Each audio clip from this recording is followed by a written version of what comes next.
Eshi ani maqaan koo Roobee Ambisaan jedhama.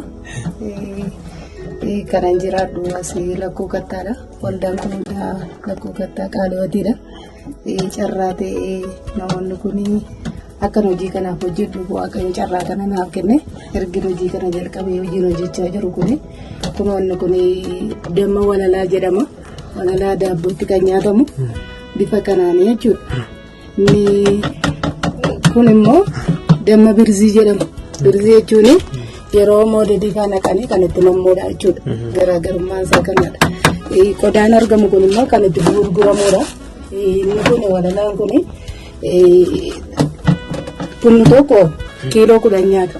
Kiiloo 10 kana yeroo itti birrii 6,000 bitee 1,000 farraa argatu jira. Baay'ee hojii bareedaadha jechuudha. Hojii namatti toludha. Inni kan biraan immoo kun immoo qibaatii jedhama. Qibaatiin kun hojiin koo hojii nagada qilleensarraati waan ta'eef qibaatii forforii fa'aa akka asmii fa'aa wanta garaagaraa qoricha waan ta'eef isa argee kanan gurguruudha jechuudha fuudhee. Kun immoo paawuderii jedhama. Isas achumaan fuudhee inni immoo waan akka finniisaa fa'aa fuula namaatti kan ba'uu fi wantoota garaagaraatiif gaariidha jechuudha. Dafqa fa'iifi. Kun immoo saamunaa Sheebaa jedhama. Innis achuma iddoo tokko fuudhama jechuudha. Fuula namaa kanatti finniisa akka hin baaneef nama fayyada jechuudha. Kanarraas birrii yeroon hojjedhu birrii 1,000 wayii nan argadha jechuudha. Inni kun immoo buna jedhama. Buna beektu baay'ee hin keessani. Buna kanarraas qilleensumarra jechuudha. Yeroo naqee fuudhu achiin fuudha utuu hin taane namoota achii fideen tiraanspoortii hin kassarin asumatti hojii kana kanan hojjedhuudha jechuudha. Hojii bareedaadha.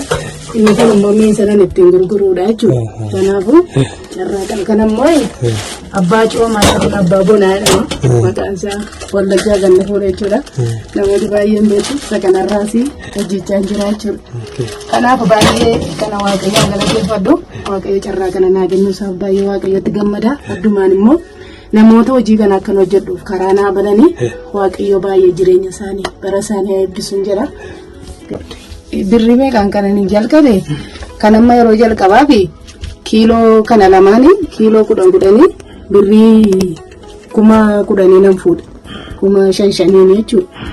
Isa kana immoo 5,000 nan fuudha.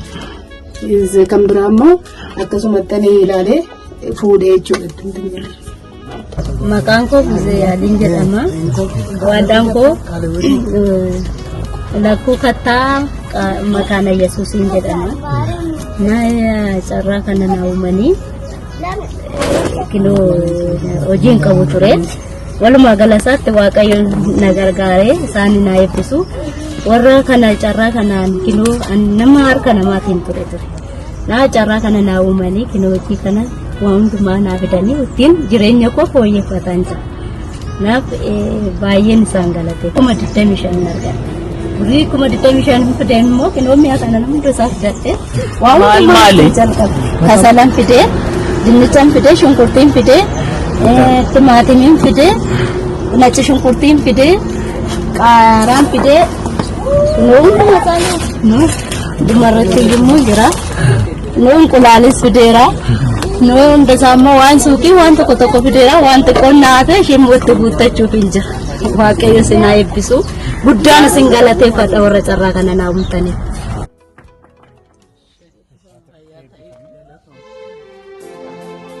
Maqaan koo Qabbannee Warrafaatti. Waldaan keessatti waaqeffadhu waldaa Makaana Yesuusii Ulee Kattaati.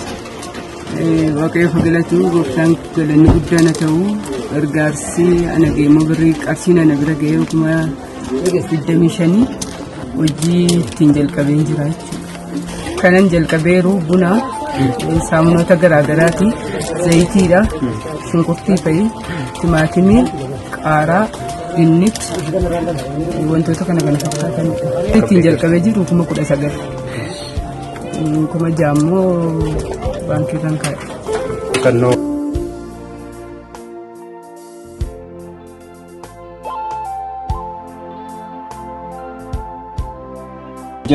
Fayyadee buusaa. Waldaanti. Waldaa Makaana Yesuus Lakkuu Kattaa. Waldaan wal gargaarsa dubartoota qabu maal godhama?